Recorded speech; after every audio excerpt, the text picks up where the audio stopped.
好久，那是要多好啦？20年以上就可以。我喜欢它口感，它口感非常非常舒服，而且非常非常的滑顺。这个油脂感是属于中等油脂感，然后在咀嚼里面你就可以感受到这个木质的辛香调性。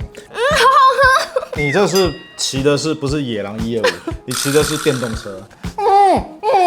它香气是比较闷的，所以它必须要醒酒。对啊，我接触空气。我摇了那么久，有差你自己闻看。因为我第一次开我自己买的酒，我非常兴奋。你之前都没有开过，都是我在开，对不对？没有，从来没有开过，好像很少在开酒，因为一般开酒就要付钱。没有啊，那你怎么没有倒酒？啊，你都没有开杯子。专业。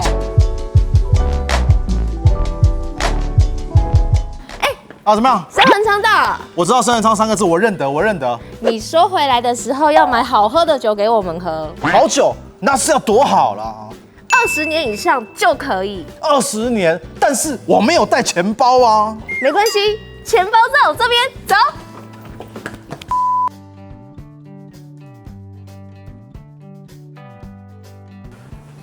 我选这一瓶，就是神之鼻的大摩亚历山大3世，跟我能够匹配，为什么你知道吗？因为我是台湾神之手。选得好，选得好啊！哇，汤马丁21年只要6000块，哎，还是要帮社长省一下钱啦。就是这一瓶艾伯迪25年125周年特仕纪念版。上次社长拍片的时候说什么 ？Double 雾4重陈酿，有听没有懂哎？不然就买一支回去喝喝看吧。哦，对了，大家记得哦，购买超过1公升的酒，记得一定要主动申报。但如果买酒超过5公升，就需要减负烟酒进口业的许可执照银本。这4支酒呢，加起来只有3.4公升，所以只需要向海关申报缴税即可哦。好，我现在选择的第一款酒就是艾伯迪25年，这瓶酒厉害了。这个调酒师呢是连续5年获得苏格兰年度最佳调酒师，我们的 Stephanie。而且这一款酒我为什么选它呢？因为它是庆祝艾伯迪酒厂125周年的纪念，买来就是要开，不然干什么？对不对？上次就叫我要问你。所以这款酒呢，是艾伯迪调酒大师 Stephanie 跟这个酒厂经理 John， 他为了125周年所特别挑选的纪念酒款。这款酒呢，讲历史故事，你注意听嘛。Stephanie 跟 John 他有一天是在这个酒窖里面品饮，然后品饮的过程当中，不小心 Stephanie 踢到了这一款20年的酒，那么意外，他生气，一气之下就把他酒装起来了，所以这款酒就成为了125周年的纪念酒款。以上是开玩笑的。当我准备洗耳恭听的时候，你跟我说刚刚讲的都是唬烂。这款酒的酒标资讯上面有写到，它有过到这个雪莉桶里面去做熟成。它后面呢，其实还要写到一个重点，讲的它是第1版 First Edition， 它是125周年的第1版。所以换一个角度是什么？它可能有第2版，可能有第3版。如果卖得好的话，可能会有第4版、第5版。那让 Stephen 你要一直下去仓库里面一直踢哦。对，他要一直踢才行，才会踢得到。好了，这边酒款资讯给各位分享一下。那这是我们从这个机场回国买的。那这款酒艾伯迪25年呢，其实在这个蒸馏的时候有个传统，有个黄金准则，讲的是说艾伯迪它都采用苏格兰当地100%的大麦来蒸馏，还有包括长达72小时的长时间发酵，然后才能够创造出这一款比较具有蜂蜜味，然后比较圆润的一些口感，还有包括它的巨大的蒸馏器，能够保证它不断的回流，增加酒液跟铜的接触。我们来分享口感，你都已经喝那么久了，你先分享啊。因为我刚刚一开瓶的时候，香气其实不是炸出来的，它的香气是飘出来，然后有一个蜜味，然后我瞬间好像变成一只小蜜蜂，然后就想要，那个蜜味在哪里？然后就马上的闻下去。路边的野花。小蜜蜂是不是？好，的确，它直接扑鼻而来，给你的真的就是这个蜂蜜的甜香跟甜感。Cherry Cask 给你的风味是比较淡淡的，比较轻柔的深色果实感。对，然后它的口感也不是很油腻的那种厚重感。所以它这款酒橡木桶过桶给它的影响没有这么的深，闻起来是很舒服，而且是非常的柔和感。但是还是会有那种比较活泼一点点的那种水果苹果的调性。它的香气非常非常舒服了。来喝喝看，你喝了你继续讲嘛，是不是？不然就不要先喝啊。我们现在有这个规定了吗？我喜欢它口感，它口感非常非常舒服，而且非常非常的滑顺。这个油脂感是属于中等油脂感，然后在咀嚼里面你就可以感受到这个木质的辛香调性。闻香的时候，并没有出现这个比较橡木桶影响的深度，但是在口感里面，你就可以感受到橡木桶赋予你的这个层次感在嘴巴里面，尤其是里面你咀嚼出比较蜂蜜的甜感，还有麦芽的甜感，还有这个比较温暖的感觉，在你嘴巴里面有温润感。我刚刚闻的时候，它给我的感觉是那种比较成熟的感觉，不是那种活泼年轻的调性。在一喝下去的第一个瞬间，然后它的那个酒意瞬间就是滑到我舌头后方两侧的时候，它带起来一股就是很有活力的甜美感。那后面就像社长讲的，就是给你一些木质的调性回过神来，你才发觉说它真的是一支高年份的威士忌。所以这款酒的话，我觉得蛮适合既喜欢波本桶风格的威士忌，也喜欢雪莉桶风格威士忌。这两种人，它刚好是在中间点，非常的均衡啊，那就是我，我就是很喜欢那种双桶啊，先过波本，然后再过雪莉桶，而且非常有平衡感，架构非常完整。像这样的一个口感的话，其实就很适合你，因为你喜欢都吃都来的。而且重点是你刚刚也有提到，就是这款酒虽然是已经在橡木桶熟成25年，但是这一款酒它还是依然保持它的活力，所以这款酒是非常推荐给各位观众朋友。如果你回国或者是出国，你就可以看到艾伯迪25年，拎个一瓶，不管是制饮或者是送礼，都很值得哦，对不对？125周年的第一版，哇，也值得收藏啊。麦卡伦 Edition 第一版我没喝到，艾伯迪大家一定要试试看。好，这一款就是我选的，推荐给各位。你选的很好当然嘛，因为我在选的过程当中，我跟这个我们生人昌的这个店员促膝长谈了10分钟，我也加了 IG， 也加了 Line， 你只是叫他订阅而已吧？你有听到？最后我们成交的那一刻说了什么话？只要你订阅，我就买。我还以为你就说我就跟你约会，因为店员专业气质又美丽。这是尤拉挑选的帝王30年 Double。我会挑这一支的原因，就是因为上次社长已经介绍的很清楚了嘛，Double 54重陈酿，但是真的有听没有懂。什么有听没有懂？我讲的那么仔细，后面还有配图，什么有听没懂？各位观众，我跟你讲一件事。你虽然不懂没有关系，他盒子上面就已经画好了。而且大家真的有兴趣的话，请看我们上一集过桶工艺，社长讲的非常清楚。我其实上网查资料啊，内容其实跟社长讲的一模一样。我讲的不一样，要挑战我就对了，是不是？我就说一模一样，你是喝醉了。这款酒哈，各位也是我们 Stephanie 的作品，怎么都是他？因为这是帝王跟艾伯迪，还有 Quicklike， 还有 Royal Breakler， 它都是这个 Bacardi 集团旗下的品牌。哦，原来如此。还有 Glenn也是，所以Bacardi 集团旗下有5间蒸馏厂。那我们今天刚好选到的这个2瓶酒都是属于 Stephanie 旗下的这样。好，打开这个酒标，它还写了一个重点 ：Finish in PX Sherry Cask。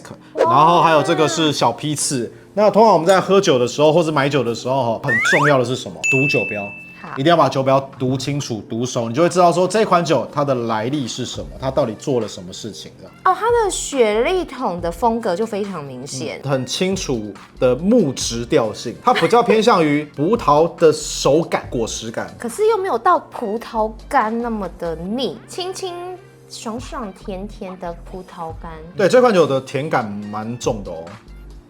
它还有一些比较烤吐司跟奶油的这个焦味。好喝。你这是骑的是不是野狼125？你骑的是电动车。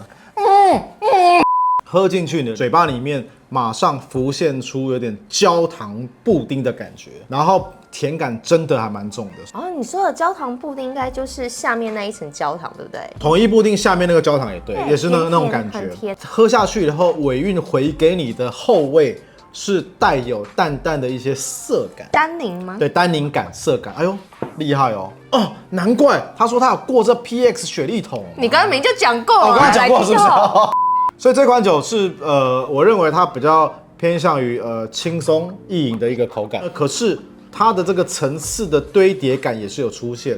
我认为这一款酒拿来送礼，送45岁以上的长辈，它随着年龄器官会慢慢的退化，它对于这个舌头或者是这感受敏锐度会下降。这一款酒因为甜感够重，然后它也有木质调性，又有一些单宁的感觉，所以这款酒送给他喝，他可以马上的去感受到这个酒款带给他的风味。我讲的有没有道理？观众朋友，前面请拍手。可是我觉得也很适合女生喝可以，因为它真的就是甜甜的，你很像在吃一个烈酒甜点，喝下去我就会觉得有那种幸福感觉。这一款酒越喝越舒服，它是一段一段来的，而且它每一段喝的这个口感都有点不太一样，表示它在接触空气的这一段时间当中，它有大量的在吸收空气，然后不断的在做改变。你看短短的时间，这30分钟以内，它的口感已经变化这么多了。然后想说，我影片才看30秒，你们都喝30分钟，因为我们拍片就是真喝，闻的时候是慢慢闻，慢慢去欣赏它的味道，然后不断的吐出一些字眼跟一些花香跟一些智慧。那只是因为影片是快转的关系，所以我们每一款酒都是用心在喝。那我们今天喝了4支酒的话，不就拍了3个小时？然后我们今天要喝4支吗？喝2支差不多了吧？3支 OK 了啦。不行啊，我还要喝另外2支高年份，而且有一支我非常期待。我们免税机场的这个酒买了很多，我们起码买了10几支，不然下一支你们那个女子什么团体自己去排。可以啊，但是观看不高。您讲的这句话就是观众不能没有我。从后台的数据来看的话，如果里奥社长没有出现在影片之中的话，第1个礼拜的观看只会有3000以下。那如果有我呢？就大概4000以上吧。那也还好吧，多了那1000个是我朋友了。好，下一款酒亚历山大三世，就是压力山大。这款酒呢，2023年的亚历山大三世，它有进行小改版哦，颜色超美的，好贴心哦。这款酒呢是全球旅游零售的限定版，跟一般市售版的差异在哪里呢？除了它是用米黄色这个外盒以外，再来免税机场的版本呢，它用的是6桶，它用了3桶的葡萄酒桶去后熟。哪3桶？各位，这上面有写的清清楚楚。它用了苏代桶，还用了阿玛诺尼的橡木桶，最后用的是葡萄牙的橡木桶。很高级耶！它让这个亚历山大三世别出心裁，与众不同我觉得它用了很多种葡萄酒桶，所以这支酒我刚闻的时候，它的味道是需要醒一下的。跟刚刚前面2支相比起来的话，那这支目前的话还有一点闷闷的感觉。因为大摩威士忌它的酒的颜色普遍都是比较深沉的，而且它普遍都是比较厚重的。为什么它会比较厚重呢？我相信跟我们最近来台的这个神之笔理查派特森有一些关系，因为理查派特森毕竟已经高龄75岁了，毕竟敌不过岁月，所以他的器官已经慢慢的，所以他所选的酒桶都特别的厚重。但是选厚重是错的吗？不是错的。很多观众朋友、很多消费者，他可能是喜欢厚重风味的，的确，它香气是比较闷的，所以它必须要醒酒，对啊，我接触空气。我摇了那么久，有差，你自己闻看。它的那个柑橘跟坚果的那种香气，已经开始慢慢的随着醒酒，已经慢慢飘散出来。接触空气一段时间后，已经开始慢慢出现比较温润的一些深色果实感，然后开始已经感受到蜜饯，然后乌梅。还有李子，还有一些淡淡的一些中药味已经慢慢浮现出来，它开始有一些比较偏向于热带水果感，后面有一些比较就是樱桃或是莓果之类的那个酸度也出现了。基本上6桶融合，你要让6桶的风味都能够集结在里面，其实本身就是一个非常非常难的一件事情。理查派特森还是厉害了，他胆敢把6桶都融合在里面，这是非常困难的一件事情。的确，醒完酒以后开始，它的这个层次感开始喷发出来。来喝喝看，我也是第一次喝这款酒，油脂感重，香气口感都重，它属于偏80%以上，而且它有非常明显的巧克力味在里面出现，而且我讲的是非常明显。你咀嚼完以后一吞下去，它的余韵不止留在你的这个喉头，甚至从你鼻孔这边喷出来，一直不断的想要挣脱，所以它余韵是非常非常强，而且有爆发力的这一款酒。这一款酒厉害的地方是在它的口感跟余韵，虽然它的香气是属于闷烧型的。但是，一旦你醒酒的话，过了20分钟、30分钟醒酒的话，这一款酒从香气、口感、余韵，我会给它打非常高的分数。我也会。但是如果你是即开即饮的话，我强烈的建议你加3颗冰块，它会马上让这酒精感降低。但是你也可以加水，那加水要加多少呢？加5滴。为什么那么精准？为什么？因为本频道专业。我觉得这支酒很特别。我认为啦，我个人认为老饕会非常喜欢这种口感，因为老饕会喜欢在雪莉桶当中的风味去寻找它，因为毕竟它是6桶融合，它是非常难的工艺，你要能够6桶融合当中去寻找它的风味，坦白讲，真的很复杂，很吃调酒师的功力。所以理查派特森会在业界上这么久，是有它的原因出现。而且理查派特森他来，你有看过他现场表演过吗？没有吗？我没有那个资格，是我的 level 还不到那里。如果你有参加过大魔首席调酒师 Richard Peterson 的这个品酒会的话，你一定知道他最著名的动作是什么？闻香。然后呢，第一杯他一定把它倒掉，因为现场我们没办法直接倒，我们只能倒到你嘴巴里来。不要倒别的东西进来哦。不会啊。好，那我示范这个画面。就这样子，那这样干嘛呢？我也不知道。我只觉得社长根本在整油啦。就洗杯子呗。哎呀，你喝掉，高手好高手。好喝哦。我们频道的宗旨是不浪费任何一滴酒。对，所以我跟你讲，如果我有去参加那一场表演的话，我会躺在地毯上等它倒过来。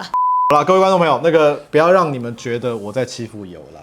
你的那杯倒到我这边来，好不好？这样可以吗？我让你，不然你在不要了，我怕你不高兴，你知道吗？我不会，好不好？因为难得你可以倒在我的嘴巴里的，我刚让你选择嘛，倒进来没关系。好，我们准备要进行下一款酒。下次油拉动作要快，都是为了节目效果，观众挺你。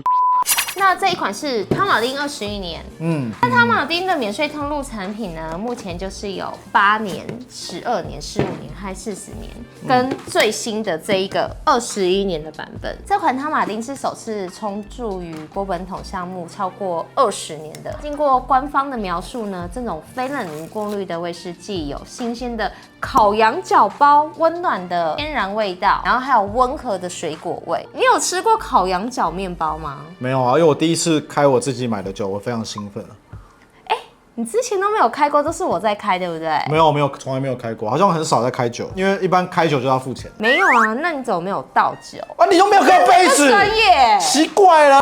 让社长、让老板买了那么多支的高年份酒款，然后还让你服务，这小事嘛，大家一起喝酒嘛。这好淡哦。对，它的颜色就属于比较偏向于金黄琥珀色，没有这么的深沉感，所以应该可以直觉的反映出它应该是波本桶调性风格。我刚刚有讲啊。你有讲说，对不起，失礼了。花香调性非常非常明显。我觉得我好像还是比较喜欢波本桶风格花香、木质调性、白胡椒，然后比较偏向于青瓜、哈密瓜那种调性感。青瓜是小黄瓜吗？青苹果的感觉很明显。你看，我可以马上很顺的念出来，就代表它的香气非常直觉的反映你，它的层次就是蹦蹦蹦，青苹果、青苹果、青苹果，白萝卜、白萝卜、白耳朵。下一位。不过就是它的风格来说的话，它真的很偏向比较草系跟果系的那个调性。香气非常非常好闻，在香气的风格上面，我个人在香气会给它极高的分数，因为香气是舒服的，而且是愉悦的。所以你也喜欢波本桶吗？我本身是比较偏向于波本桶型，我本身就是。我们这样一样我今天才知道。没有，我很早以前就是。如果你看过我的品饮记录，还有看过我所打过的分数，你会很清楚的知道。坦白讲，我的主观是偏向于波本调性，细致、柔和、优雅、芬芳，这是我很喜欢的一个调性。这样，但对于厚重口感，不是不喜欢。厚重的口感，我自己也很喜欢，但是厚重的口感它是需要醒的，它需要一点时间。但是我本人喝酒就是不喜欢等。它这一支的酒是有油脂感的。所以你一喝下去，它的那个香甜的风味，它就是从旁边整个这样子绕上来，你会觉得好像一个香甜感抱住的感觉。在你的那个嘴巴里面，它的油脂感属于高，属于重的油脂感。这款酒厉害，我非常喜欢这款酒。我觉得油脂感就是高的酒，它有个特性就是它可以就是把那些香气啊、各种香氛的感觉。就是融在它的那个油脂里面，然后包覆在你的口腔，所以你的余韵会非常非常的悠长。木质就是这个橡木桶所带给它的这个香草啦、奶油啦这些风味都在你的嘴巴里面很明显的展现出来，它的香气、口感都非常非常的明显。我刚也嘴巴闭起来，然后鼻子出来那种感觉，那个余韵、尾韵出来，都非常非常棒。而且我觉得我喜欢波纹筒有一个原因，就是因为大部分波纹筒你喝下去的时候，你是可以瞬间感觉到它那个明亮感，我就会觉得好开心。而且这款酒46度，坦白讲还蛮适合我们的。40度对我们来讲就是水水，50度以上重，但是46度对我们来讲就是恰如其分。对啊，我们第一支应该要先喝这个。第一支喝艾博迪是可以的，因为艾博迪、帝王都是比较属于偏向于轻的调性。然后第二支应该要喝的是汤马丁，然后第三支喝的是帝王，第四支喝大魔。你讲得很好当然了，我不需要你的夸奖我。没有，我真的觉得你讲的跟我想的一模一样。刘拉喝醉了还能转一圈，夸自己不简单的脑袋。所以这款酒是高年份威士忌，适合自己自饮，非常非常享受的一款酒。我们在看电影的时候，就是慢慢享受，一杯一杯慢慢喝。而且这款酒的话，我认为搭餐的话非常适合搭海鲜系，对，海鲜系。我又中了，海鲜系，我送老板肚子的蛔虫。对，白肉啦，因为它是属于比较轻，在香气是轻柔的口感，但是它油脂很重。我觉得油脂重会让我感觉到，配条鱼还不错，弄个虾也不错。而且虾呢，各位一定要吃3只。为什么？因为嘿嘿嘿不好笑，来。这4款酒，我们刚刚推荐给各位的艾博迪25年125周年纪念版，帝王4重工艺30年的酒款，还有第3款大摩亚历山大3世6桶融合，以及最后一款酒汤马丁21年，4款，这是我们员工旅游回来所买的高年份酒款，推荐给各位。坦白讲，我们今天的品饮都非常好，零失误。我们还有快10支酒没有喝，免税市场买的。我从去年2023年11月到现在，我这半年我已经出国4次，扣掉员工旅游，去了日本，又去了澳洲，然后还去了青岛，累积在我办公室已经10几瓶了。所以我们就陆陆续续在我们6、7月份的时候推出咱们的免税通路市场。好幸福哦！我觉得免税通路的酒好像都特别好喝。对，赶快推荐给观众朋友，因为毕竟我们之前有讲过，免税市场通路的话，它是每一季商品都会在变，对，所以赶快拍，赶快告诉给各位。还有那个因为我刚刚在拍这部片的同时，我有传到社群上面去，问大家说，到底要开什么酒？结果不小心被别人看到一支麦卡伦1.75公升，这是我大概好几年前买的，也是免税酒吗？对，也是免税市场的酒，1.75公升，是拿来喝啊，绝对拿来喝，破10万就拿来喝。你破10万就是不打算拿来喝，你怎么可能？怎么样？你看不起我是不是？我说破10万，我会开第一个麦卡伦1.75公升，2还有我们的格马兰 S06。观看吗？还是订阅？订阅啊！订阅怎么可能？你不开就不开呀！10万很难吗？我们10年后就会10万啊！时间的问题嘛，不要急于一时，慢慢来。哇，好期待哦！敬各位。你真的很少干杯哎！这款酒是的确很棒。你知道这款酒是谁挑的吗？我们记得订阅、按赞、开启小铃铛。咱们的李耀上来啤酒，下礼拜见，拜拜。